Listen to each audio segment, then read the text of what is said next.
Walk with me through the cellar door. A storm is coming, Francis. A portal to a more skeptical world. Cellar Door Skeptics begins right now. Prepare for the revolution with your hosts, Christopher Tanner and Chris Hanna. Welcome back to another Cellar Door Skeptics. I'm very excited. We Hannah and I were talking about this a little while ago, and we were talking about how we were going to try and make this work in his interim absence, and whether we were going to have to close the show down, what we were going to have to do, where we were going to be, and he didn't know if he could make it work. And as we talked about last week, Hannah essentially is working 19 hours a day, almost, as it is. And so he basically told me he honestly just doesn't have time, at least for the next 3 weeks, 4 weeks. So we have some friends of the show, Boyce from Mindful Skeptics, not mindless, Mindful Skeptic. And we also now have another interim co-host, Keith, from Not Another Atheist Podcast, who's going to be joining us to talk about different things. And so I thought we kind of go back to a little bit different of a show format. When we talk with Boyce, we'll talk a lot about stringent politics, things happening in the United States, things happening in Michigan, different things like that. And when we bring Keith in to the studio, we could talk with Keith about Canadian politics, because Keith is Canadian. And the nice thing about this is we're going to get an outside perspective on some of the crazy Trumposities, as we'll call them, for essentially the next 2 or 3 months as he works with us. So without further ado, though, please welcome to the show Keith from Not Another Atheist Podcast. How are you tonight, sir? Sorry, bubble tea is delicious. I am happy to be here.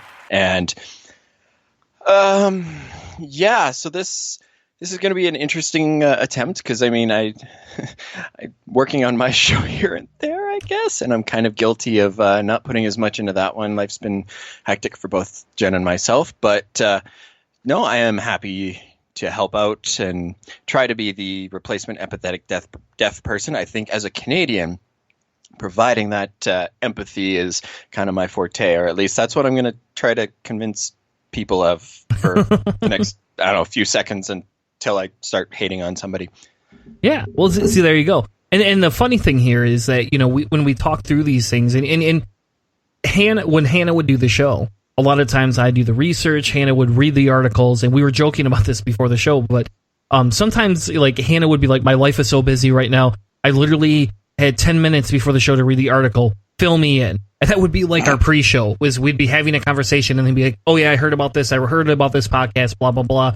And we go run with it, because he just wouldn't have as much time to prep with the show, with a newborn that he had, as well as running his own company and, working on his house and different things like that. So it's kind of fun. We get to kind of go back to a little bit different format than we had before. There is a lot more prep work going into this. Keith is going to be helping prep some of his segments. We are going to be talking about Canada. That's going to be a big thing. And I think it's interesting because, one of the ideas that we had thrown around, right, was, hey, well, what happens if Trump gets in a year, or a year and a half, I guess? What happens if he gets reelected? There's going to be people wanting to leave America, like last week we talked about the military parade and, what it is about the military parade that was disturbing, or a little bit disturbing, for those of us kind of sitting aside in the seat saying, hey, hold on a second, this is weird. And there may be people that want to migrate to Canada, and Keith hopefully will be able to take all of us into his house so that we will be his refugees in his house, except for you're in a whole different time zone in Canada. Like, a lot of people think of Canada, they think of Toronto, right? You're not even near Toronto. No, funny enough, I just spent the last week in Toronto with my wife. It was not really a vacation. We were doing a little work. She was helping out with a pageant, which was actually really a lot of fun. And it's a pageant that I've grown to gain a lot of respect for, because typically when a lot of people think of pageants, they see the glitzy toddlers and tiaras dramatic bullshit. Whereas with this one, they actually have a rule that if you're not actively involved in your community, if you're not promoting, a sense of community that is positive and helping to uplift others, you actually can't even participate. But that's a whole other side note, and I'll get back on track here. So I was in Toronto, and that's actually about a 4-hour flight. I am closer to the West Coast. I can't say I'm on the West Coast because there's a whole mountain range between me and the West Coast. I'm in Alberta. I'm in Calgary. And I can tell if you're not even from Calgary, I will know the second you say that word, which is a fun fact. Calvary? Is it Calvary? Isn't that that's a Christian song too, I think. I think that's like a hymn or something like that. Calvary is actually where Christ was crucified. But no, so Calgary is spelled Calgary, but you don't pronounce the second A, so it's just Calgary. Calgary? So most people who don't know about that, who just see the name Calgary, they go, "Oh, Calgary." No. And I always break it down to like the word boundary, right? It's spelled Boundary. Yeah, that's how you spell it. Mm-hmm. You don't say that A. You don't. You just go boundary. And people don't understand that. Then they tell me, "No, you got to pronounce that A." I'm like, "No, I'm from here. Shut the fuck up. You don't know shit about shit." We have a dialect, damn it. We think we're the heart of the Midwest. We're actually like the Texas of Canada. And now I can't say that later, so that's cool. Anyways, so Toronto is what most people think of because they're the only ones with teams outside of the National Hockey League. They're the only ones with a Major League Baseball team, the Toronto Blue Jays, which I don't think have ever actually done anything significant in the league, but they're big. And then there are the Toronto Raptors, who I will talk about later. And that's the NBA team for those of you who don't sports well, kind of like me. So you're not a hockey fan either then, are you? I think we had this conversation like 3 years ago. To be fair, I'm not a big, I don't really watch sports because I don't have the patience for it. Like if I get tickets to go to a game, I will absolutely go. Like I've been to soccer games in Europe. That was cool. Ask me to sit through a soccer game on TV, fuck that shit. I just have better things to do with my time than sit and watch a game on TV, except for maybe the Grey Cup, but that's Canadian football, which is far better than the NFL, but that's an argument we can have later. Hold on. You'll lose. Hold on. We're going to talk about that right now. I don't know. What's the difference between the NFL and we'll call it what is it? CFL? CFL? Is that what they call? Yep. Is that seriously what they call it? Okay, so what's the big difference? Other than maybe the NFL has higher paid athletes and more women abusers than your league. You know what? You're not too far off the mark. If you play for the CFL, basically you're either playing for an American feeder team, because that's literally the best players in the CFL almost always end up getting drafted to the NFL because they'll pay attention. They'll be like, oh, because the Canadian Football League plays on has a couple of different rules. Two of the biggest ones that for me are what actually make the CFL a better version of football than the NFL is that they have 3 downs instead of 4. And the fields are about 10 yards longer. So we have 110 yards as opposed to 100 yards. So our games actually don't tend to be as high scoring as we see a lot in the NFL, which to me, it just makes it more challenging and therefore a better game.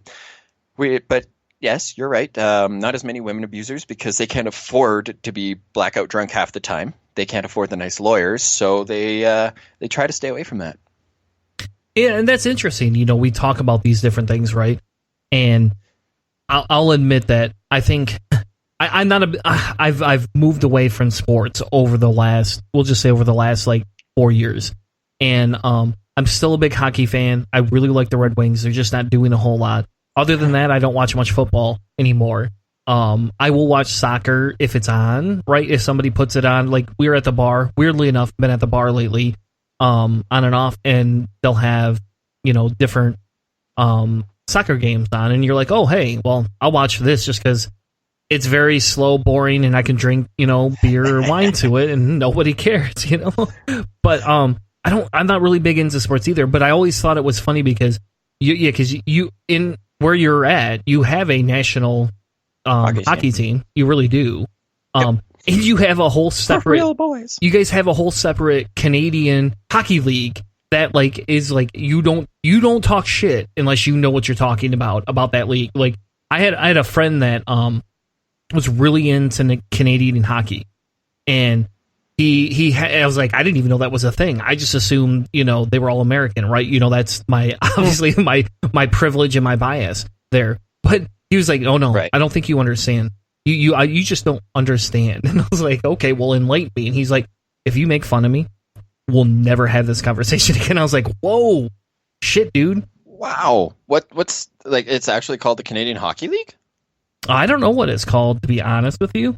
He just you said that. Paying attention, were you? No, not really. It's. I don't blame you. Yeah, because again, it's not American, and stuff like that. But yes, it's CHL is what it's called. So it is a Canadian Hockey League. Yep. So, but they have this whole thing, and I guess maybe this is weird talking to a Canadian about how relevant this is. But a lot of people talk about this because hockey is big outside of America, right? It's just America has more money, and we're a larger capitalist system that funnels our money into these weird entertainment ventures that a lot of other countries don't.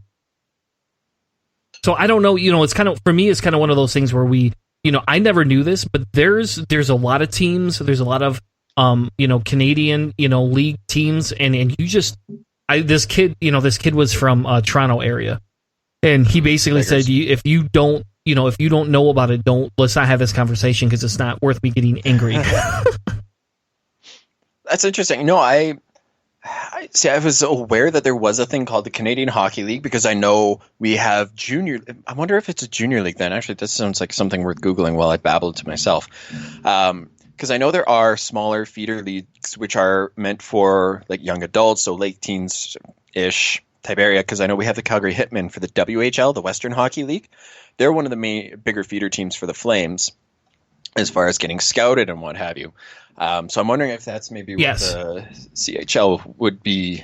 Yeah, I believe they're a feeder team, and I only know that just because that's what he was telling me. Is some of these there was some Red Wings that came from this different league, right, at different points in their career, and they're not always from Europe and stuff like that. Some of them are actually from Canada, but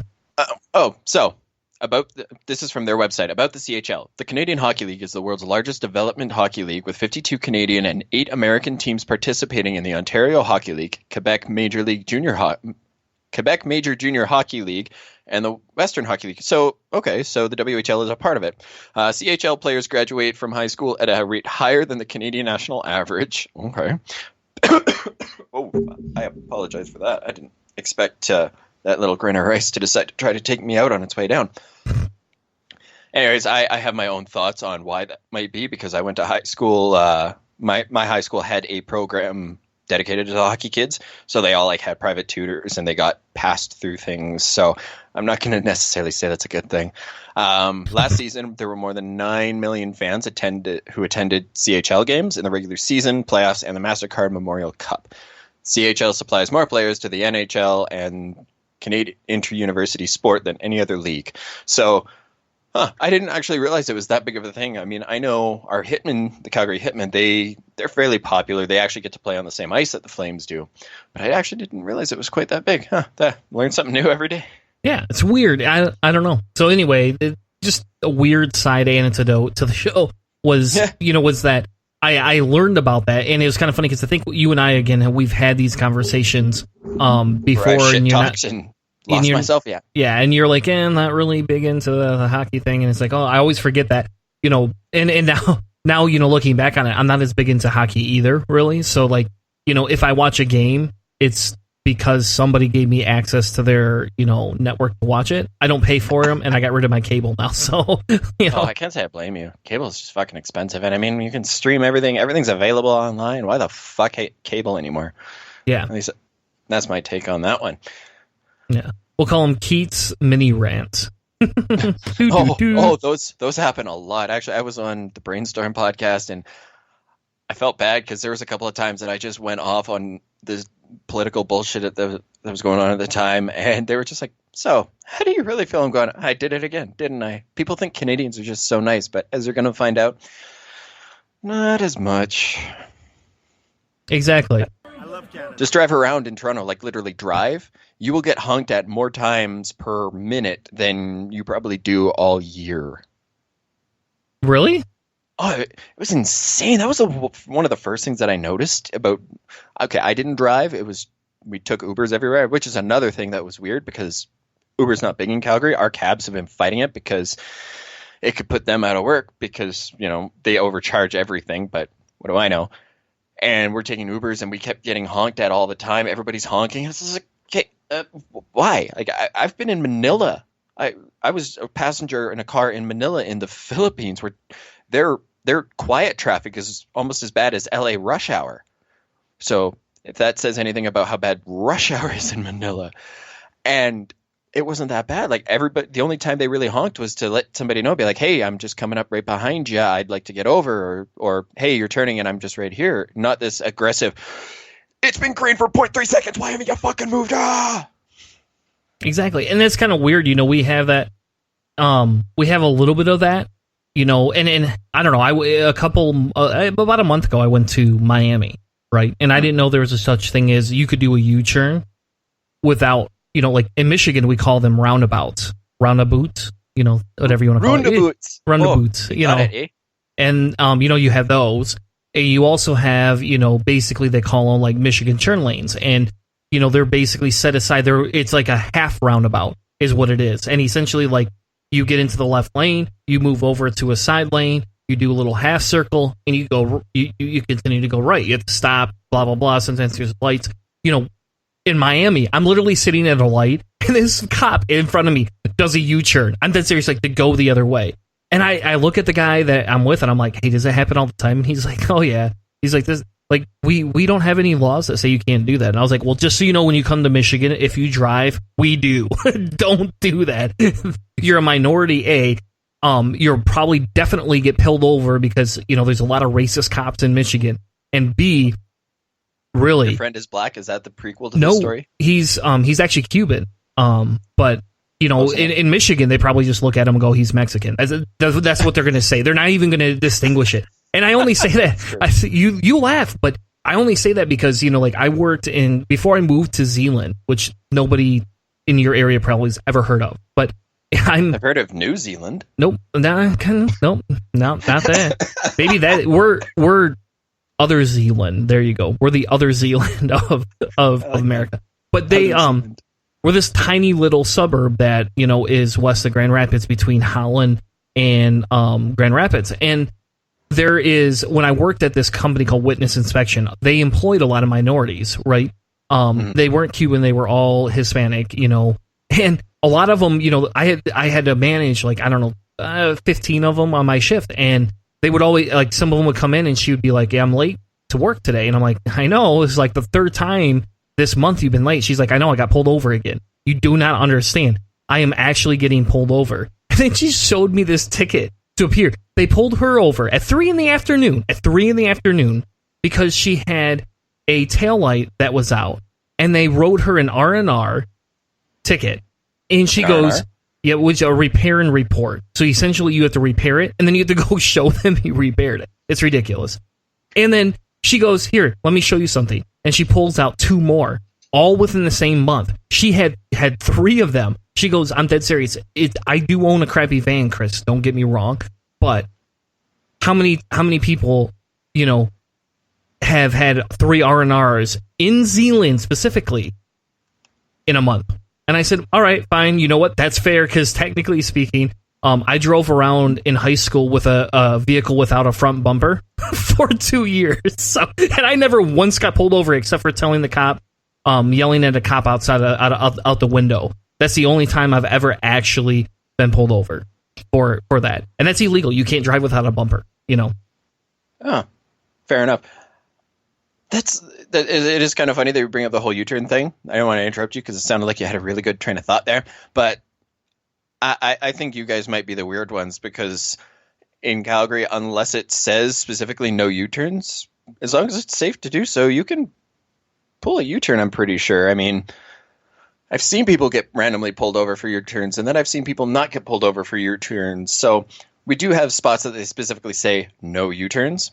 Like most intersections, I don't think you're supposed to pull a U-turn. I did what? It's so weird because it's one of those laws that it's kind of at the cop's discretion as to whether they will pull you over or not. But I've seen more than enough cops just pull a quick UE or whatever. I mean, we do have a couple of roundabouts, but not as many, and people here don't know how to drive those either. Yeah. And you know, people are complaining that like roundabouts are the big thing. It's like the end of the world for people in Zealand. They're putting one in at a very dangerous intersection, and businesses have given up part of their property. I don't know if for free or for profit. I have no idea. But they've given up different portions of their property for this roundabout. I'm just gonna try and be Canadian, I guess. Is that racist if I try and be Canadian? It's like, is that like you shouldn't do that, Chris? That's frowned upon. A boot. No, because I think it's actually probably a little bit more common from Minnesota than Canada.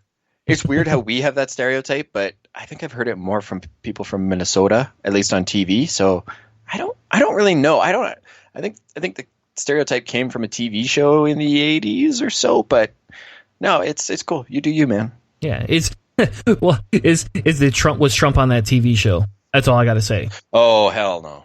No? Oh, hell no. I love Canada. I mean, he loves Canada. I just can't get enough of this. Just so you know, I went out of my way and I found a clip of him saying, "I love Canada. I would never build a wall there. I love Canada." And I'm randomly playing it throughout the show just because Trump loves Canada so much. And I have to interject with a Trumpite every once in a while. Well, no, I don't think he wants a wall because, like, Canada has a lot of space, and not a lot of population, so there's a lot of room for more people, and I'm sure he wants to make sure that if need be, he can just kind of slowly work his way in or whatever. But that's right up there on things that I wish I didn't. Or I never really needed to know, I guess. You didn't have to know. Cool. He will never put a wall between. I don't think he can afford one. I think the divide is too big. It is true. In his opinion, and I guess it's just speculation, but I bet in his opinion, he's kind of like, well, if you think about it, who wants to go live in anywhere more cold, and who wants to go live in places that have free health insurance, and who wants to go places where they have legal weed, and nobody wants any of those things. Nobody wants a prime minister that supports LGBTQ rights. Nobody wants that. Nobody. Yeah, we have good people on both sides. That hurts me so much. Actually, what I think that he's also putting in, no, he's not that smart. Another thing to consider in the whole wall between between the U.S. and Canada is that there's also that little pesky part of Alaska that's connected to Canada, and they have oil. So that's true. Think about it this way: if they built a wall, would they have to build two walls, one way over there and then one over here? Oh, no, you know what? I know why Trump would never want to build a wall with Canada. It's because the North Pole is Canadian territory, even though the Russians keep trying to take it away from us. The North Pole is Canadian, and I think he's worried that if he builds a wall with Canada, Santa Claus won't bring him anything. That's what it's got to be. I bet you're right. Yay, it's Christmas. Love Christmas. Yeah. I feel like playing a Sound Park bite right there. Like when they go into Canada, try and save Christmas. I'm sorry, you're going to get a lot of South Park references because... Totally cool. Big South Park fan here, or was. Hey, buddy. Fuck you, guy. Yeah. Flappy Jackson, you want to... Okay, so we actually got to go into the show in a second. I have science topics I wanted to talk about tonight that I thought was interesting, but real quick here. So for lunch the other day, I was making lunch for the kids, right? Saturday, no big deal. I cut... Fair. I have a pickle sphere, and I accidentally cut the top off of it. Well, I gave it to my daughter, who's 8, and I sat down for lunch, and she goes, "Hey, look, my head flaps." And she goes, "It's like that show you watched, Dad." She's like, "It's a Canadian pickle." And I was like, "No, honey, don't tell anybody." Don't tell your mother. Don't say this outside the house. But it's kind of like, we've watched that show a couple times in front of her. Mr. Hanky Poo's a big thing in front of our house. We watch that. I let the kids watch most of those, and stuff like that. But it's just funny that she picked up on that, and it's like, oh man. Please tell me that that's as close to Christmas on South Park as you get with them, because I've seen the Christmas Critters, And I have seen Mr. Garrison singing Merry fucking Christmas to you, and I love that song, but I know it's not for kids. Because the last thing I think you want is a kid going to school, walking up to, say, a Muslim, a Hindu, or a Japanese kid, and I use those three specifically because they're named in the song, walking up to either of those three kids and going, Merry fucking Christmas to you. I think that's the last thing you want. It is. The wife and I disagree on the rules in the house over swearing. I'm all for swearing as long as it's not directed at somebody. So if you say fuck you, we have a problem. Like that's my line. You could say fuck this and this shit fucking sucks. But when you say fuck you or fuck you in the ass or you're a piece of shit, we have a problem. And so like in my house, that's the big thing. The wife doesn't want any swearing. She cracks down on that when she's around. When I'm around, it's kind of like, not as much. It's just don't swear at somebody, and don't swear and throw the damn, PlayStation controller. That pisses me off more than anything else. It's like, you can swear at the TV, just don't throw the controller. Please. Yeah, that costs $50. To swear, nothing. $50 for the controller. Oh my God.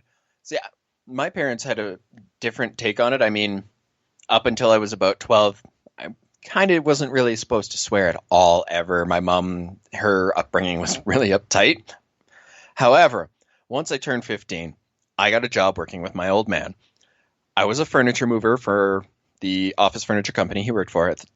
And once I did that, as long as it wasn't the F-bomb, all bets were off.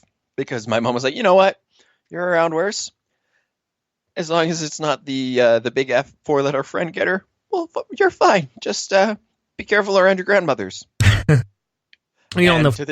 this day, I've only been yelled at by my grandmother once for saying the word fuck. Because that was all I needed to be reminded that grandmother would whoop my ass in a heartbeat. Yeah, that's funny. Growing up, we as Christians, we were not allowed to swear at all. Like that was a big thing. Nope. You could not do this. Do not do this. Do not do this. It was a big thing in the house. But my mother swore. And my mother watched soap opera. And I remember I swore once or twice. And then, she was lecturing me. And I looked at her and I said, these people aren't married and they're having sex on TV right now. My mom was like, just shut up and go to your room. It's like there's nothing back for that. It's like, but I was a smart ass kid, and I swore a lot. And I think the way I survived the house is finally once I got my license and I had my job, my second job, my mom finally relinquished and just basically is like, yeah, here's your curfew, do what you got to do. If you come home drunk or a high, or if you smell like cigarettes, we got a problem. And I still came home smelling like cigarettes, but I was smart enough never to come home smelling like alcohol. And I was smart enough never to bring alcohol in the house until I was 18 at least. We would just go other places. But, the summer, my junior year, before going into senior, my summer was spent, 80% of it was spent working. And then between my cousin's house and my friend's house. And, we go to Greenville. His parents didn't care. They're like, as long as you're in the house, just stay here. Give us your keys. If you and they moderated. They basically said, "Oh, why'd you buy 6/5 of vodka?" Oh, because they were on sale. Yeah, you don't need 6/5. Here's one. We're taking the other 5. And then 80% of the time they would drink them, before we could ever get back to them. But still, you learn really quickly not to overbuy and store alcohol at their house. Just buy what you need to have a good time and don't leave. Don't destroy anything. See, that's the best way to get through that system. Yeah. I mean, they basically said you guys are going to do it anyway. At least you have a safe place here. And I mean, heck, they had a pool table. They had a pool and a hot tub. I mean, come on. It was like, there was really, she always had good food. And all we had to do is if we ate her food, we had to replace it. So she must took an inventory because one year she came and she goes, I had 6 pizzas in that fridge or that freezer. And we go, oh, yeah. Oh, I don't know. We had 1 or 2. She's like, no, you had 6 between you guys. I expect by next Friday, there's 6 more frozen pizzas in this freezer because I'm not paying for you guys to eat 6 pizzas in 2 days. There's fruit and vegetables in that drawer. Thank you. And, which is fair. This is a fair point. Wow. Wow, But, yeah, that is incredibly fair. Like, holy shit. Kudos to parents like that. yeah, and here's the other funny thing is, and man, we're really far off topic, but the other funny thing is that she could read Hebrew, like she actually could read Hebrew, Wow. and she was an atheist, and like I was this uber Christian, right, doing these things I shouldn't be doing at her house, and we would have discussions, weird discussions. Like I would say something, she'd be like, "Here, let me show you what the Hebrew Bible says." And I'm like, "What are you talking about, the Hebrew Bible?" She's like, "Oh, I can actually read it. Can you?" No. How many times have you read the Bible? I was like, "Oh, I've read it like 10 times." She's like, "Yeah, but have you ever read it in Hebrew? Do you understand the context behind this?" Like, no, ma'am, I don't. And so she's actually the originator, doubt police. Her and her son, they're the ones that put a lot of that into me, like the skepticism, into me. And it's just weird because, now it's funny. And I guess, again, another tangent thing, but, I think it was about 6 years ago, maybe 7. After I came out, I joined our local atheist group, the CFI, in Michigan here. And I ran into her at a dinner, like a solstice dinner. And I go, "Maggie?" And she goes, "Oh, yeah. Hey, you're an atheist?" And I was like, "Yeah." And she's like, "Never would have guessed that." She's like, "You know how many conversations we had to have?" Yes. I was there. Yes, I'm well aware. So I think you had some science news you wanted to talk about. I did. Yes, I did. Derailed your conversation. Oh, it's all right. It happens all the time. We have those episodes. But one of the big things I wanted to talk about this week, other than Canadian stuff, and we'll come back to the Canadian stuff here in a few minutes, but one of the big things I wanted to talk about was some research that eliminated HIV from genomes of living animal, right? And why is this important? And last week, Boyce had an article that he shared about how basically China has gone ahead with gene editing in humans and doesn't care, and they essentially were able to modify a human to not, to basically be immune to HIV. And so that kind of got me thinking. I did a little bit of research, and I found this article from Time Magazine, right? And then they were talking about how powerful anti-HIV medications do a very good job, but antiretrovirals? Yes. Oh, yeah. They do a very good job, and they can suppress HIV away, but there's only so much that they can do. And I thought about that because, here we are talking about gene editing, and that kind of inspired me to say, hey, why don't we do a short segment where we can talk about this? So have you heard anything about this? Do you have any knowledge or anything on this?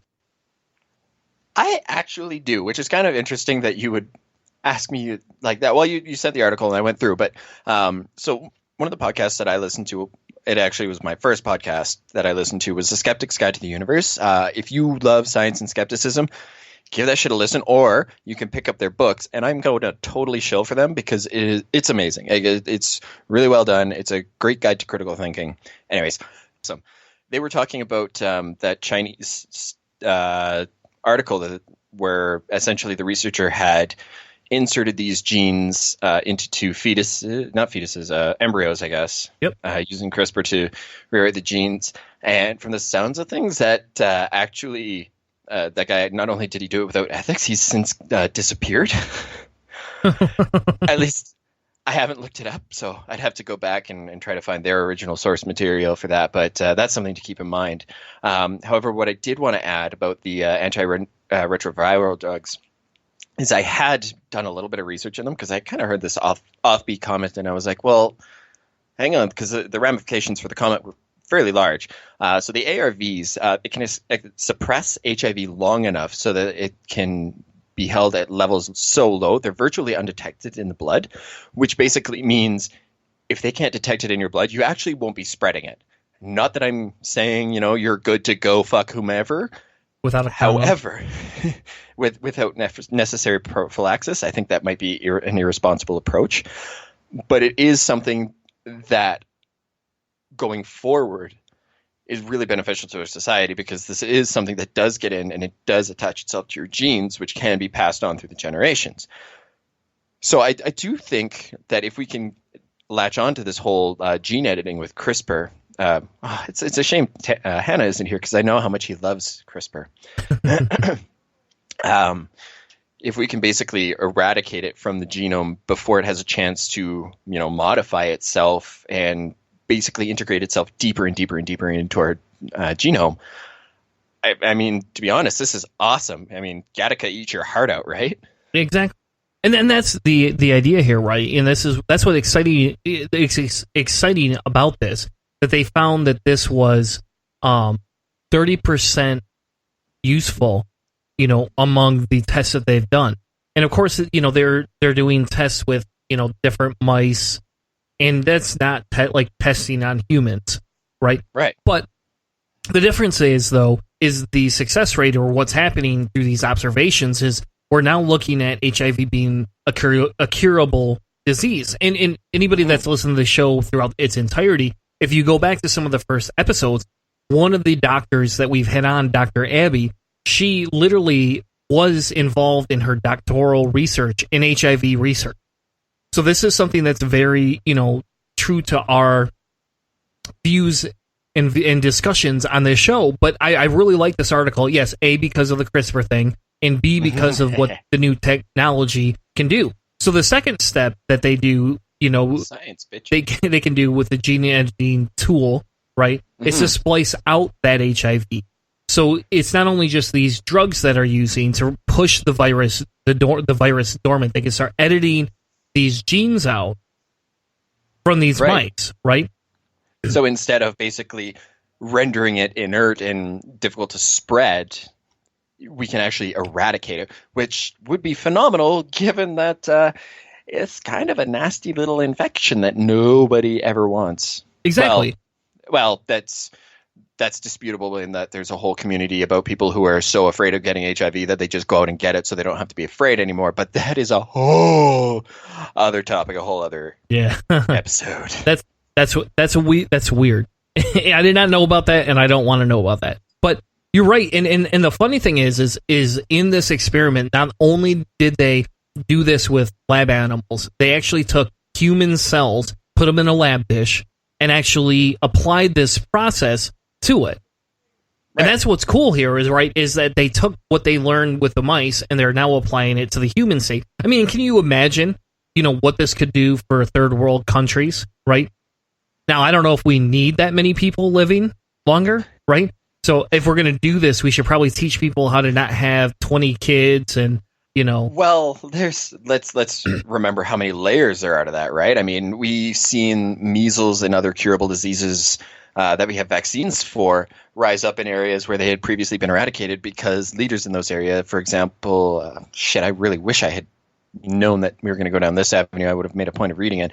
In God's Not Great by Christopher Hitchens, he talks about how there were leaders, religious leaders, who basically got their entire communities to stop taking vaccines because they said, this is really just their way of trying to suppress our ability to connect with God and things like that. So that's kind of a whole other set of layers. And you're right. And there's a lot of people that don't want that, right? They're very, saying, hey, that's not for us. We do not want.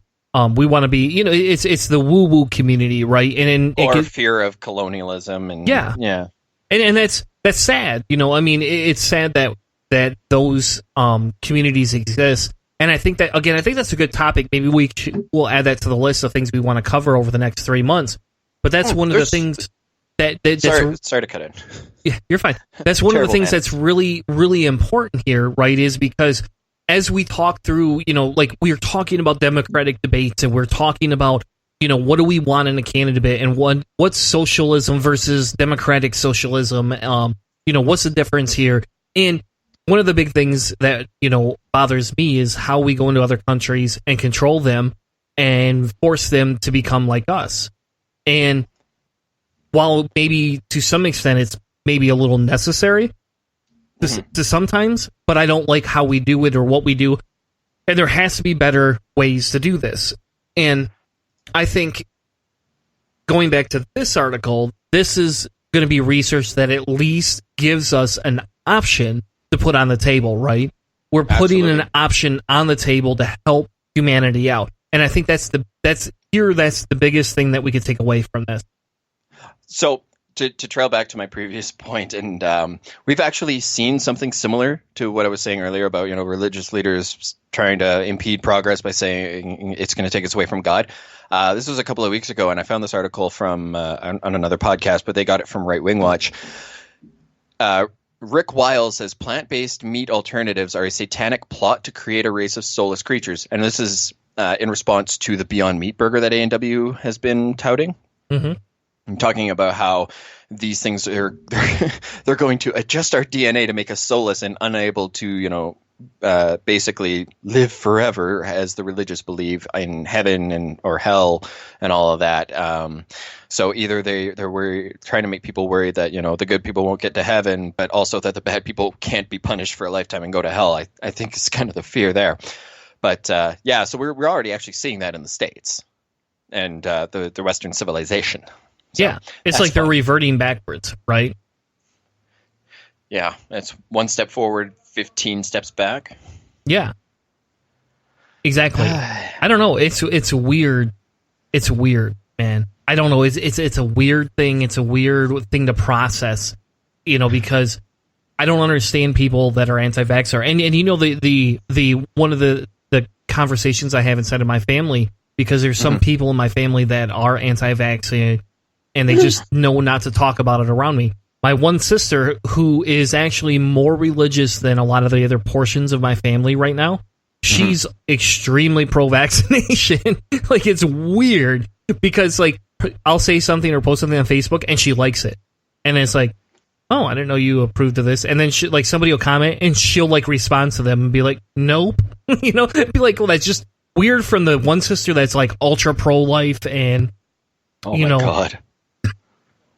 is all about all the other Christian anomalies or beliefs or whatever. But here she is, super anti, or super pro-vaccination, and basically to the point where she even has posted that kids should not be able to attend public schools if they have not been vaccinated. And hallelujah. If they go to a private school, even if they pay, they should not be able to attend without vaccinating their kids unless that school specifically says we are an anti-vax school. Oh, yeah, I've got an even... Well, some might see this as cruel, but here's another alternative. If you don't vaccinate your kids, like if, say, you choose not to vaccinate your kids, then in order for your kid to be accepted into the school, all the parents whose kids have been vaccinated should be allowed to say whether you can or can't. So if you're one of those smug anti-vax, all natural mums who shares all of those natural news bullshit on Facebook, does the MLM bullshit, then basically everybody else could basically say they don't want you to be a part of their community. I think that type of ostracization, I mean, I know it's cruel and it might backfire, but maybe there's something to it, right? I think there is, but that's just me. So I like being cruel. I shouldn't, but I do. This is the world we live in. This is Trump's America. I don't know about that. Thanks, I don't know. Trump. I think Trump would tell us there's good people on both sides. That's what he would tell us. He would also tell us that he loves Canada. He's just going to tell you that every single time. He's going to tell you how much he loves Canada.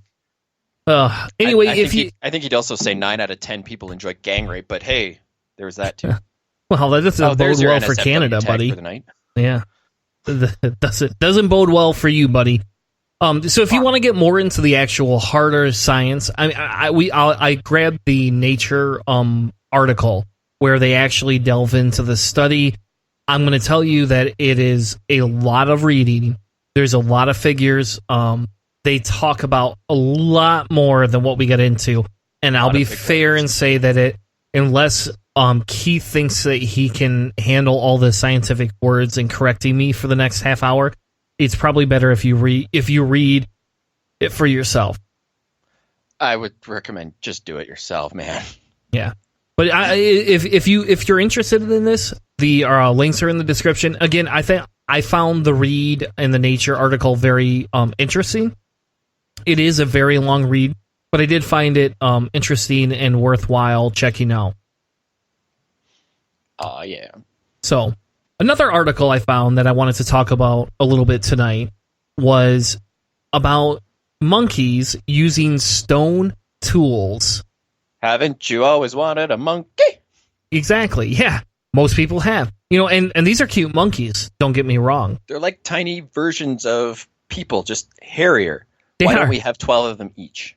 And I'll try and pronounce the name of the monkey. It's Capuchin, I guess. I don't know if that's proper or not. Usually this is the point where Hannah comes in and corrects me because I don't know how to say words. There you go, Capuchin. Capuchin. Capuchin. There you go. It's the same thing. It's close. Stop adding letters and syllables, damn it. Hey, it's just a Canadian thing, right? I'm not. God damn it! I'm not pedantic about much, but when it comes to pronunciation, do it. I can't. That's Hannah's. That's the gimmick of the show, man. Hannah has to correct me all the time. But anyway, these Capuchin monkeys. God damn it! These monkeys have used stone tools for over 3,000 years. Literally, for 3,000 years, these monkeys have been using tools. And the funny thing is there was an excavation in Brazil that brought new insights to these, what these monkeys are. And essentially, they found that there's different tools that they've been using over the course of the last 3,000 years that, they're not just using a normal one tool. They use it for 3,000 years. They're actually evolving to the point where they're using and improving different types of tools. And th're using them for... Yeah, and they're using them for, making softer food, getting rid of some edible shell or unedible shells, different things like that. And this is, I guess, and I did not know this, but this is one of the first instances where we've seen a changing pattern, like an adaptation in non-human primates, using tools. Yeah, I was reading this and I'm sitting there and I think about George of the Jungle because they have the Capuchin monkeys in the Brendan Fraser version, and those shits were smart. So I mean, my inner child is sitting there looking at this, being like, I mean, I watched one and it worked with an elephant to trap a bad guy. So yeah, it makes sense that for the last 3,000 years they've been learning how to not only use stone tools but to use them for different things. What the hell was it they were using? They were talking earlier in the article about what they were using, like for like specific uses of their stone tools, like for. Yeah, they were using them. They were using it for a couple of different things. To help crack the shells. To get into some of the nuts. They were using them to soften food up, right? So that there wasn't because some of the food that they were eating was too hard or different things like that. So they were actually looking at using them as different ways to allow them to eat more types of food that is provided in these areas in Brazil that are pretty much, none of us would ever be able to survive or eat there. Not because of the giant snakes, but because of the unedible amount of food. Also because of the giant snakes and the giant spiders. Yeah. Like, pretty much everything in the rainforest just wants to kill you. Yeah, I know. Oh, sorry, that's Australia. Never mind. Nope, I think it's both. They might as well be the same thing. One's hot and humid and wants to kill you. The other one is hot and arid and wants to kill you. That's true. And I mean, even in the rivers, like, don't pee in the river because they're like those little fish that have the spines that they'll go up your urethra, and they've got these spines that if you try to pull them out, their spines, they're designed so that they can go face first through something, but if you try to pull them back, their spines will actually lodge in, and then you got to get surgically removed. So long story short, don't pee in the Amazon and then swim. I mean, you should probably not swim where you pee, but I mean, we've all peed in the ocean while we were swimming, so let's be adult about this. I have not, but that's okay. I've only swam in the ocean a couple times anyway, so. Oh, see, I swim in the ocean semi-regularly, at least. But back to the article here. So one of the other interesting things that I've pulled out of this article is they were saying that previous excavations in West Africa showed nut-cracking stones wielded by chimps from like 4,300 years ago. However, what's different from the Capuchin monkeys we're talking about now is that present chimps in the same areas use similar looking rocks. So there hasn't been a whole lot of change. So they haven't shown that they've adapted their tool use in the same way as these adorable little fucking monkeys have. Yeah. And, you think about it. we should be a little bit more scared when they can start wielding stones that look like knives or hatchets. Then we know, hey, hold on, Planet of the Apes is on us. We need to die off quickly or get rid of these monkeys so they don't take us over. Oh shit, capuchin monkeys can look wildly different all depending on where they're at. So maybe I'm just a fool for thinking that they have to look a certain way. Interesting. Yeah. I just learned something new. Yeah, it sounds like you're a little prejudiced against your monkey buddies there. Let's be Canadian. Listen, we have like 3 black people in Canada, okay? Exactly. And Trump loves Canada. That's probably why he loves Canada. Fuck. Anyway. Actually, So, who am I kidding? We have a lot of non-white people. We just, genocided them. But that's its own other topic. Yeah, that's a topic for a later show. But anyway, I thought this article was very interesting, and I think we talk about evolution around, and there's not a lot to this article. This is not like some super in-depth thing. You can read again. You can read the Nature article if you would like. If you have access to it, you can read the Nature article. Actually, you can. I think you can. Now you mention it, I think you can actually read it if you click the sightings. But you can read the Nature article, and you can actually find a lot of information in there that kind of talks about more in detail about where they found them, differences in them. They show you different pictures of some of the different tools that they found, and I think it's just I don't know. Again, it's a very interesting read if you're into evolutionary science and some of the new discoveries that have been made. The more you know. There you go. I wish I had that clip. I should get better at making clips, I guess. I don't know. Just do what I do. Just find the sound bites you want on YouTube and extract the MP3 using whatever methods you can find, and then just use those little sound bites. It's beautiful. It drives Jen nuts because I'll interject like just random shit. And I'll do it sometimes just to troll her because I know she'll sometimes listen to it afterwards.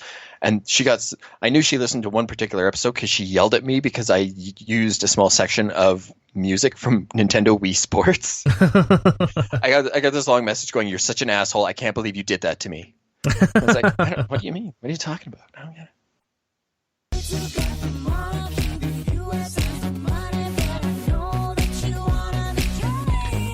You want to be Canadian, folks. This is going to be a new regular segment on the show. And as the music just said, everybody wants to be Canadian. And maybe I'll play that song in full one of these days. But everybody wants to be Canadian. And we have a genuine Canadian on the show who's going to talk to us a little bit about, the politics in Canada, kind of relate them back to the United States. And then we'll kind of develop the segment from there. But I thought it would be interesting if we spent 20 or 30 minutes every show having this conversation about different aspects of Canada. And I don't know. I really think that this is a good way for us to help identify our fellow humans from the North with what we are going through, and then maybe get a little bit jealous. And if Trump gets in, we might even kind of run there. What did I call this? This is going to be like the maple syrup store run.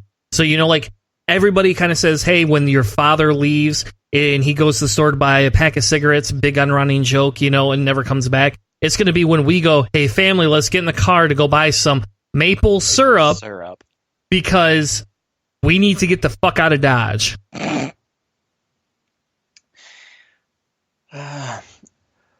Okay, thanks, Hoser. I'm Buddy the Lumberjack, and like this Hoser here said, over the next few weeks, we're going to give you a bit of a guide to help those of you who might want to leave the Trumpocracy in favor of the bluer skies, the greener fields, and stickier maple syrup. So get your thinking toques on and get ready to learn a little bit about Canada. Actually, that was a lot better than the first time I did that. I'm kind of proud of that one. Yeah, hey, and do you... You know what that reminds me of? And maybe this is just me being, I don't know, maybe just me correlating things. But that reminds me of a movie, Strange Brew, which is like one of my absolute... Bob and Doug McKenzie? Yes, I love that movie so much. Exactly what that was modeled after. Yeah, like I literally, as soon as my kids were old enough to watch that movie, I made them watch that. We watched that like every weekend for a couple of months because that's one of my favorite movies. And I don't even know why. Like, it's not... I don't know, in the long run, it's not like some epic, adventure, but it's just kind of funny because they're like, oh yeah, we got to go do this now. Come on, Doug. Come on. It's so funny. At Christmas, I think they did it a Christmas album. I have the Bob and Doug McKenzie 12 Days of Christmas. It's awesome. On my Christmas playlist that I listen to every year. Same here. Great. I agree with you 100%. What I'm hoping to do with this segment, while it is regular, it is probably going to be a little more temporary, just to help ease without the empathetic deaf guy being around here. But what it is it's going to be education about Canada, because we're really just a lot more than maple syrup, beavers, and the reason why American hockey teams have so many amazing and outstanding players. And as one of the least famous voices in Canadian skepticism and atheism, I feel it is my personal and patriotic duty to go to my American friends and answer the hard questions. What is a beaver pelt worth? How many stories can you make an igloo before it becomes structurally unsound? And what is the airspeed velocity of a swallow? Oh, shit. Sorry, that's Monty Python. You get the idea. So Canada is shrouded in mystery. And I think that stems from the fact that we as a nation, we have 1/10 the population of the USA, but we are the bigger brother in terms of area. So that's right. Even though you look at atlases and it looks like the United States is huge, we're bigger, even if it's not by much. So basically, to kind of give you an idea, you could take the entire population of California, give them the entirety of the United States land area, and there would still be a greater population density than in Canada. Not by much, because in California it's like 37 million, in Canada it's about 34, 35 million, but still. So you would have there's more people in one state than in our entire country. We could all hide in one province and no one would be the wiser. We could probably all go live in Toronto and no one would know, but that would still be a terrible idea. You sure you don't like Toronto? Sounds like you're hating a little bit on the Toronto there. Wasn't great. So for those of you who are kind of curious to find out just how big Canada is, I'm going to strongly recommend that you go to the show notes and find the link provided that will take you to our secondary national anthem called Canada's Really Big by the Arrogant Worms. Did you get the shivers there? I did a little bit. I hope you're ready, because that's you learning, and that's going to happen a lot. I don't know. Do you want me to play the song? Is that what you wanted me to do? You can play the song all you want. Are we legal? Am I legally allowed to play the song? Are they like an actual band in Canada that will sue our show? Yeah. I mean, I don't think they'd sue, but I guess, the listeners can go and find it. It's just, all you got to know is that the economy is lousy. We barely have an army, but we can stand proudly because Canada is really big. I don't think I can get in trouble for that because it's really just a couple of lines and I'm still giving them credit. So I think at worst they would just be like, hey, guys, come on. All right. So let's play the song. Hold on. There's a lot of yelling. It's a live version. Is that more legal for us to play? Oh, I don't know. I don't know. We're very patriotic Canadians. We'll let the listeners pursue it. If they want to learn about Canada, that's the first step. There you go. So the first step is listening to this Arrogant Worms recording. They have a beautiful discography. The Last Saskatchewan Pirate is, of course, a must-know if you wish to come to the prairies. And you also should listen to the War of 1812 because the White House burned and we're the ones who did it. And it's more fun to know that fact when it's sung to you. So, shall we get started? We can. Go ahead. Okay, so over the next few weeks, we're going to learn where Canada is on a map. Hint, most Americans just need to look a little further to the north. Going on in Canada, how American influence has ruined our politics. I'm not sorry about that. And plenty more. But since we have plenty of time in the future to focus on the past, let's just talking about what's going on right here, right now, so you can learn a little bit about this great nation. So the biggest thing to know about Canada this year is that on October 21st, we will be heading to the polls for the 2019 federal election. Our current prime minister is everybody's dreamboat and heartthrob, Justin Trudeau. Admittedly, he is very handsome.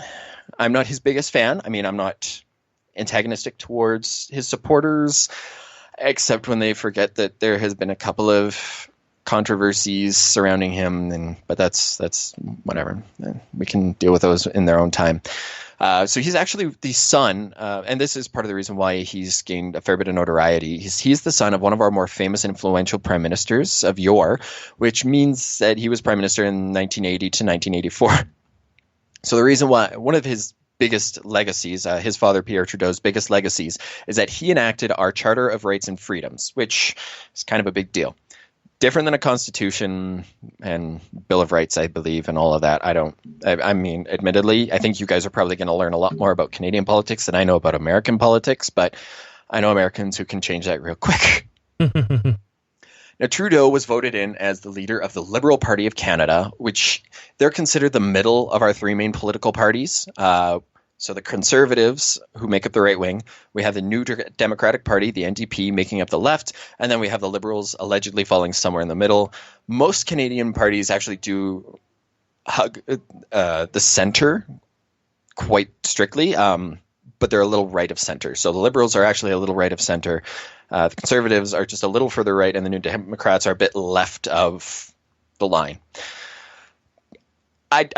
I could mention like the fourth main party, the Bloc Québécois, but I don't want to right now, and I'm going to talk about them another time. So since coming into office, one of the biggest things Trudeau has been known for is the nationwide legalization of weed, man. Now, each municipality has their bylaws regarding where to use the stuff outside of your home, where head shops can be set up, that type of thing. But you can defs buy it without any trouble, and man, is that awesome. However, interesting side note to this, while I was in Toronto, we did a tour down to Niagara.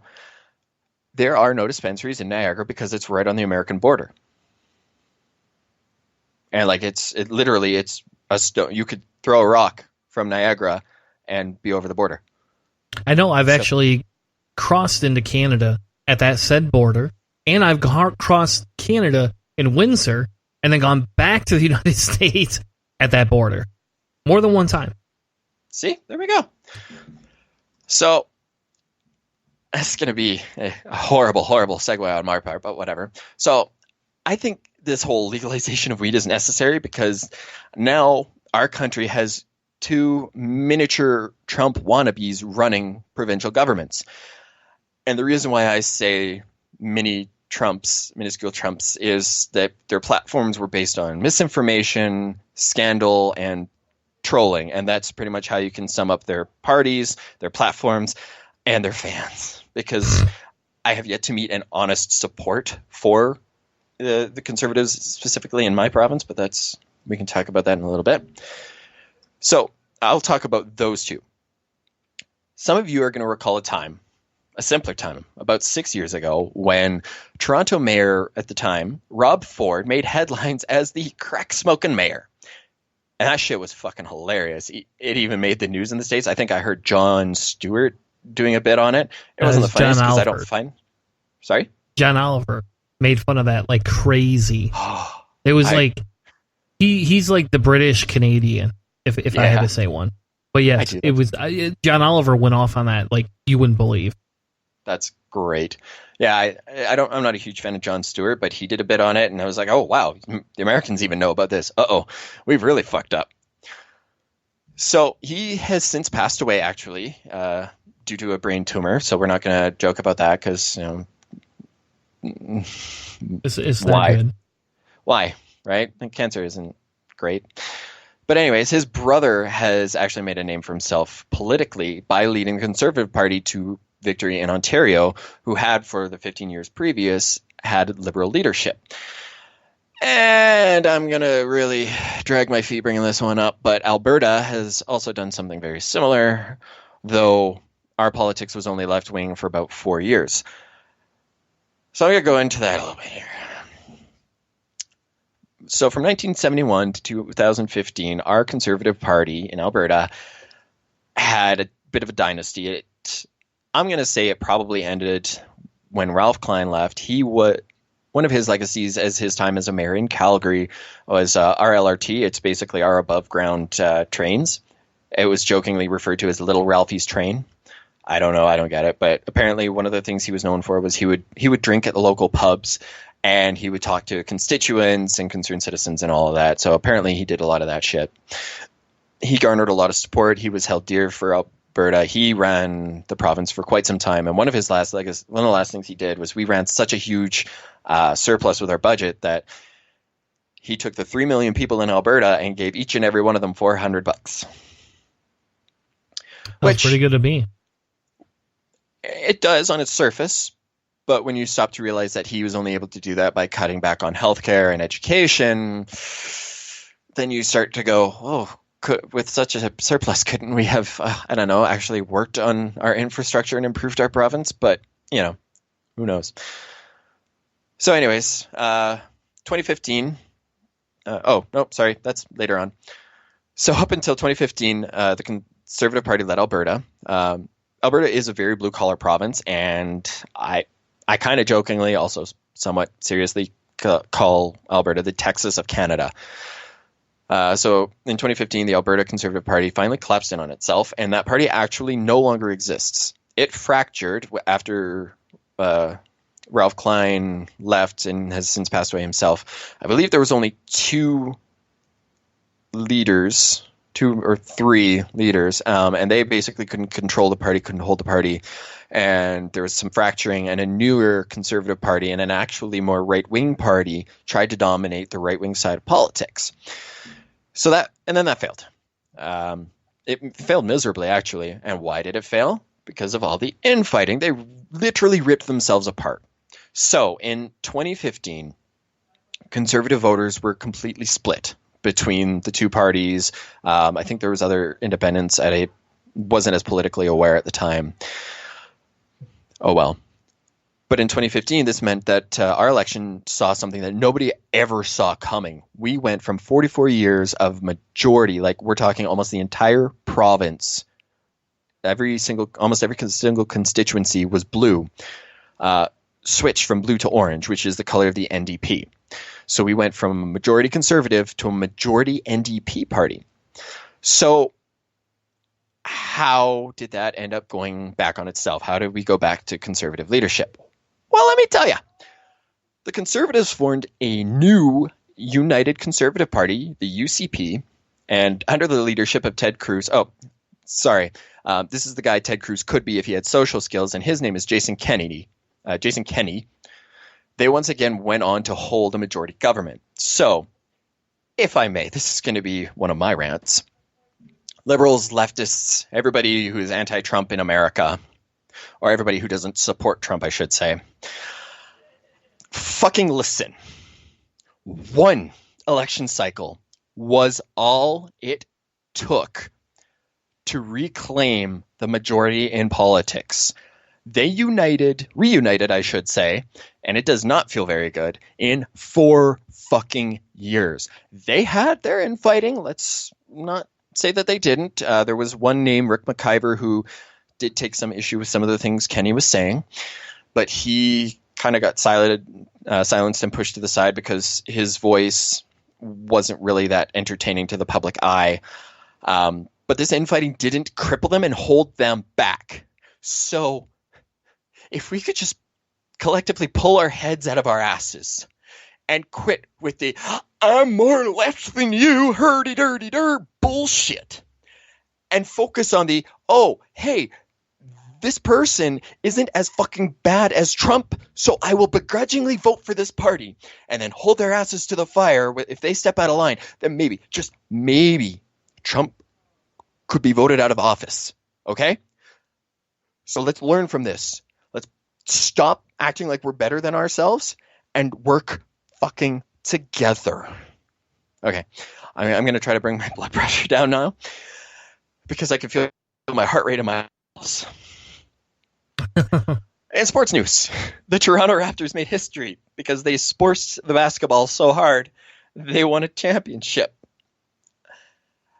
And I'm sorry, I thought I might have more on that, but I realized I started pulling up articles about shooting that went on during the celebrations in Toronto. So congratulations, Raptors. Sorry that there was violence around there.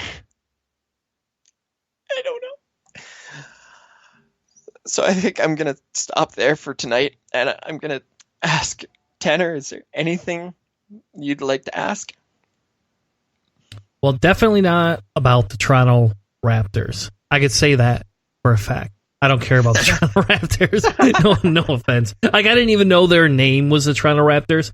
Like, I guess I've seen that. I've seen that mascot. Hey, can you imagine being there and like having a big red dinosaur come like, hey guys, let's play basketball. It's like, no, I know what you did in real life. Stay away. Like, if you exist, get out of my head. Go away. I don't know. My childhood has giant stuffed dinosaurs singing and dancing and trying to learn me lessons. And one of them actually did try to get me involved in sports, and I think he was a Triceratops. Well, what show was that? You guys have Barney the dinosaur, right? Oh, yeah, but okay, maybe it's an age difference. My sisters watched Barney. I never did. It was not. I was too old at the time. I'm 36, so I don't know when Barney came out, but I didn't watch it. My sisters did. I hated it. I was like a Ninja Turtles, Batman kid, you know. I moved on into Ninja Turtles and Batman, but I started with Barney. Yeah, his right hand was this green Triceratops thing, and her brother was a yellow version of a Triceratops. Yeah. And he like always carried a basketball around. Yeah, you're right. Now you mention that. Yeah, you know what? I have not watched that show in so long. I guess I never thought about that. That's all right. You're not missing much. My kids didn't watch Barney, so like it was, you know, like my son was 3 or 4 when I introduced him to Batman. So, you know, it's just kind of one of those things. Batman and Ninja Turtles were what I grew up on. I introduced my kids to those. We watched the X-Men, you know, we watched Spider-Man, that type of thing. So, I don't know. But in terms of asking questions about Canada, you know, I think for me, the big thing is what do, if people do want to leave, I mean, what are some of the requirements? Because I've had people offer me, you know, and say, hey, if you need refuge, come to Canada, we'll help you get a job and get through here.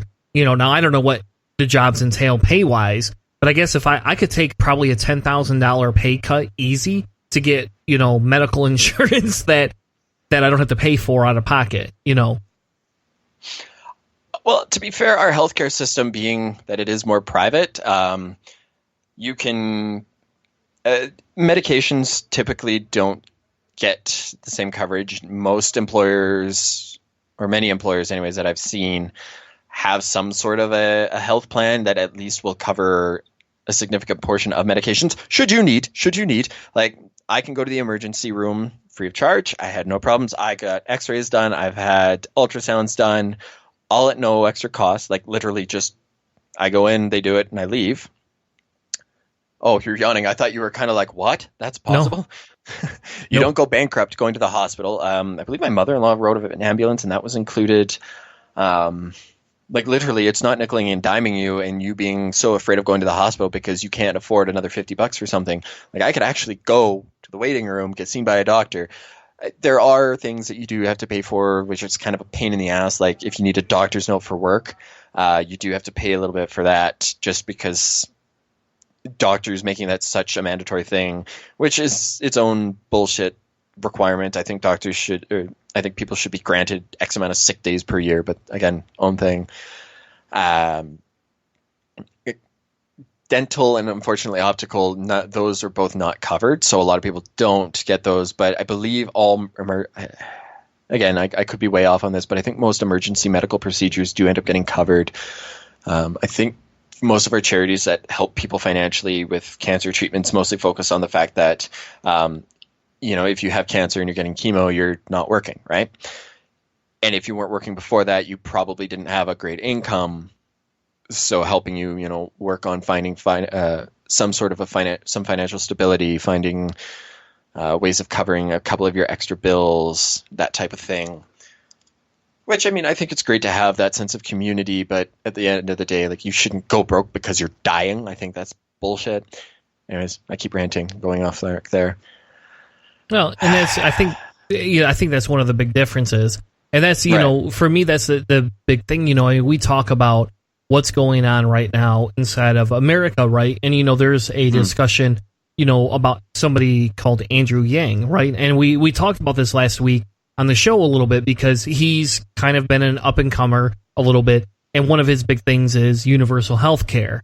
Or not, sorry, well, that is one of his things too, but his bigger thing is universal basic income, basically giving everybody $1,000, right? Which would not be quite as necessary if we had cheaper health care, right?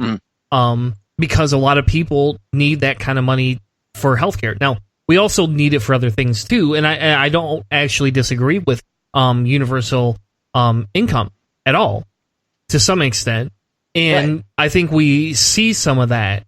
We just need to expand it. But, that's kind of the difference is when we look at Canada and America and we go, well, their healthcare system doesn't cost an arm and a leg. Their healthcare system goes out of their way to take care of somebody who is in these final stages, not just some random person, right? Right. They're actually going out of their way to take care of people. And I think that's the big thing here is that if we do not, don't look at that, America's going to fail. And while I'm not a big Andrew Yang fan, I am very pro the universal income and, the Medicaid for all, basically. Well, I think something that could be factored into like the idea of a universal basic income would be this idea, and apparently it's a wild and crazy idea to think that people's basic needs shouldn't be treated like a commodity and shouldn't be treated like a luxury. Like housing shouldn't be treated like a commodity. Like, yeah, if you want to add an extra deck or something like superficial, something unnecessary, that's probably something that we shouldn't be treating. Like that's the only part of a house that should be treated as, a commodity. So we're not artificially inflating housing markets. So people have to, drive for 45 minutes to an hour every day just to get to work because the cheapest house they could find, or the only way that they could actually build a savings is to live an hour away from where they work, right? Or better, even just offering better access to transit and treating transit as something that's more of a necessity. Because let's face it, sometimes if you haven't had a job in a while and you don't have a savings, you can't really afford a bus pass. I mean, yes, there are low-income options for people. Bus passes. That's foreign language to Americans. Okay, let's see if maybe you guys just have a different name for what I'm thinking of. No. So when I think I'm making fun of American systems. We have bus passes. Don't get me wrong, but we don't have very good busing systems unless you live in the metropolitan area. If you live in suburbs or outsource areas, our bus system sucks. Right, it just does. Yeah, even in our city, our transit system is pretty shitty. But if you're approaching basic needs as needs as opposed to a commodity, then I think implementing the idea of a universal basic income kind of goes hand in hand with that. But I don't know. I haven't read up enough on that particular subject to really speak with a whole lot of authority. So I'm going to stop acting like I know exactly what I'm talking about now and leave that as my piece. Yeah. Well, cool. Well, thank you, Keith. Thank you for doing our Canadian segment of the week. We'll have another one either next week or the week after, depending on when we get Keith back on. But as everybody knows, we love Canada. So help me if you're playing Trump going, I love Canada. Canada's so great. It's the greatest country. It's so big. That's where Santa Claus lives. Oh my God. I'm going to go to the mall and sit on his lap. Tell him what I want. I want a new choo-choo from Melania. Melanoma? How do you say her name? I don't know. There you go. Exactly. But I want to be Canadian too, and I love Canada. Well, as we close the show out, we have our regular segment, and I'm going to ask Keith to participate. This is probably a little bit of a surprise for him, but we do a segment at the end of the show every week called Quick Saves. And that's where we basically say, hey, this is the article, this is the thing we read about randomly, and here you go. This is, what I thought about weirdly that has nothing to do with the show for this week, right? So for my quick save, and I talked about this a little bit earlier, but my quick save of the week is a band called Boards of Canada.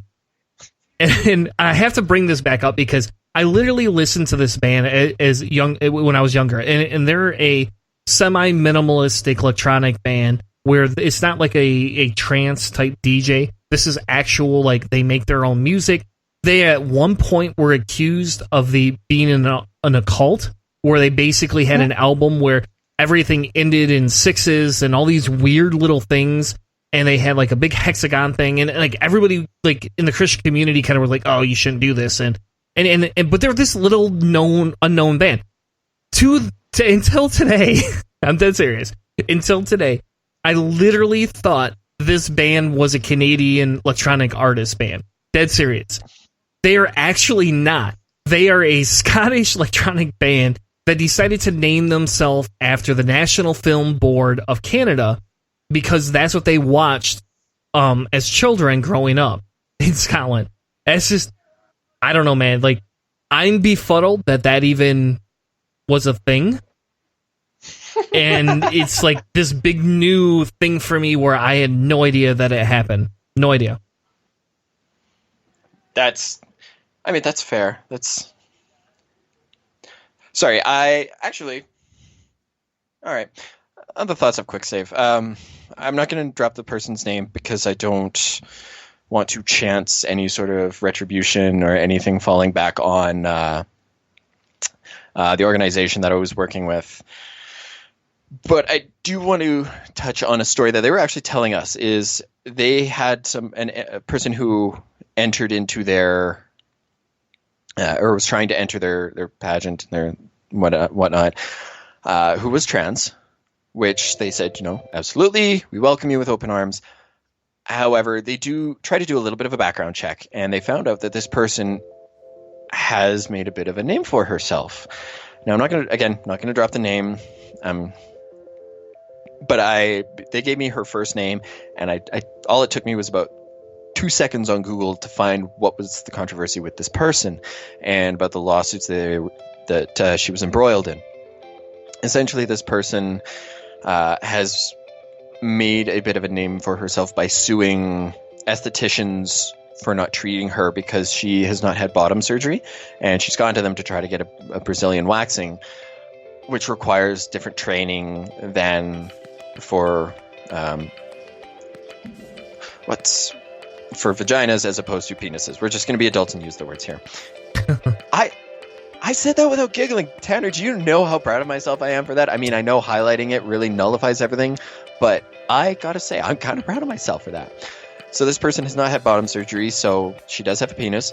She's been suing for discrimination because Canada does have anti-discrimination laws and considers gender identity a protected class, and is basically using this to try to sue to get money and extort, essentially, estheticians who can't provide services to her because she identifies as a woman, but they don't have what's necessary for her parts. Did a little bit more digging. This person is very disgustingly... Oh, hello, dog. Hello there. This person is... That's fine. I love dogs. Bring her over. I want to play with the puppy. This person has also been doing similar... I'm not 100% sure what the issues with other pageants has been. However, she's not welcome in a couple of other pageants, and for the reasons of she has asked and had screenshots of conversations where she's asked very uncomfortable questions of young women and girls, tried to get in close, trying to find out if she gets to see them naked, about inserting tampons, and I'm sure she's just being creepy. That's what you're trying to get at. Yeah, and I've read some of the conversations, and the way this person's behaving is, I, as a male, look at that and go, that's a pedophile right there. So this person who has, and I did go through her social media, and she does talk to a lot of young women, shares a lot of pictures of young women, and I've read through her conversations where she has asked and tried to get nude pictures of young women. So it's very frustrating for me because I do want to be the best trans activist that I can, and I'm finding it so hard because people are being critical of this. And you want to be the best damn ally possible because you believe in humanism and you believe in the idea that all people should be taken for who they present themselves as and who they tell you they are. It bothers me that a lot of the articles I found, they kept trying to dead name this person and refer to her as a he when she identifies as a she, and it really bothers me because I'm like, sitting here and I'm like, I want to be a good ally and I want to be critical of this person for being a shitty person because they're crossing boundaries, they're crossing lines, and it's the weirdest fucking asteroid field.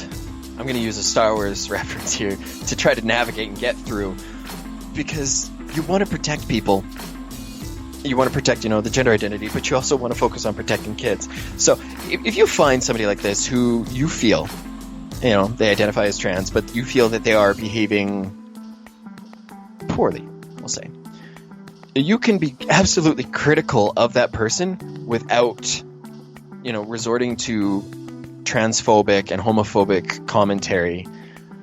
And if we could just focus on, this person's this is a woman, okay, drop the dead naming, drop the misgendering, intentional misgendering, and let's just focus on calling this person out for being an asshole and creepy. An asshole and a creep and a weirdo and all of that other shitty stuff.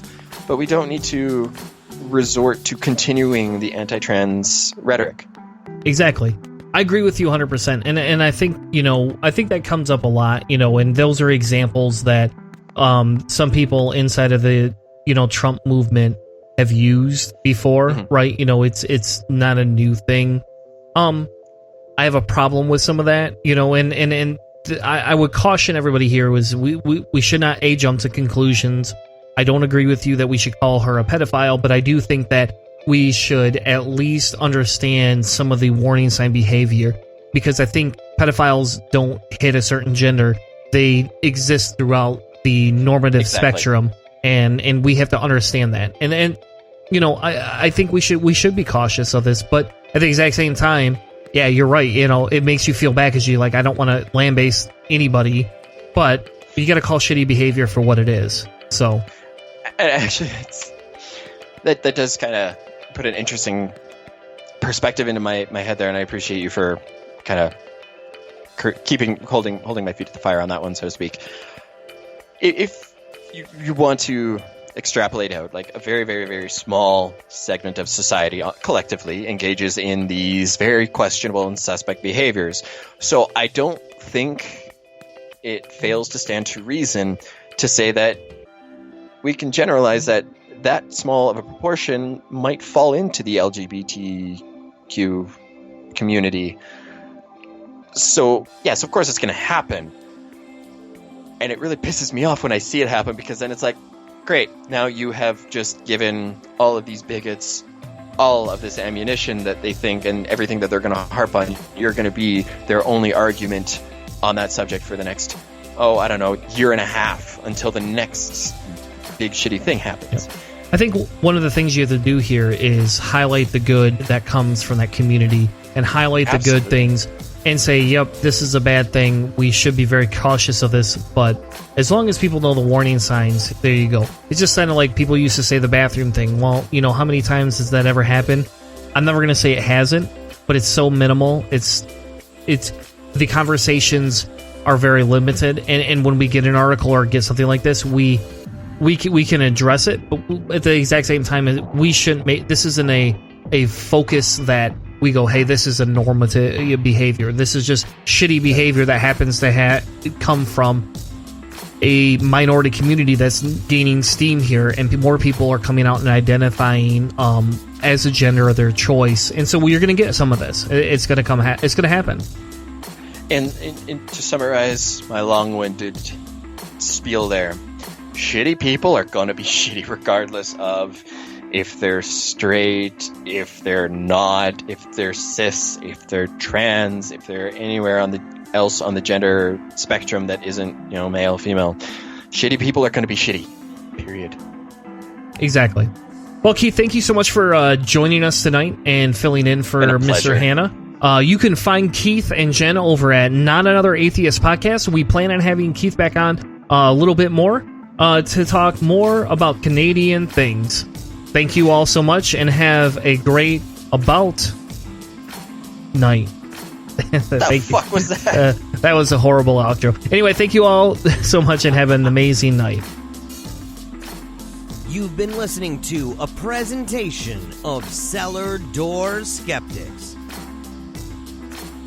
check us out on Spreaker. CellarDoorSkeptics.com.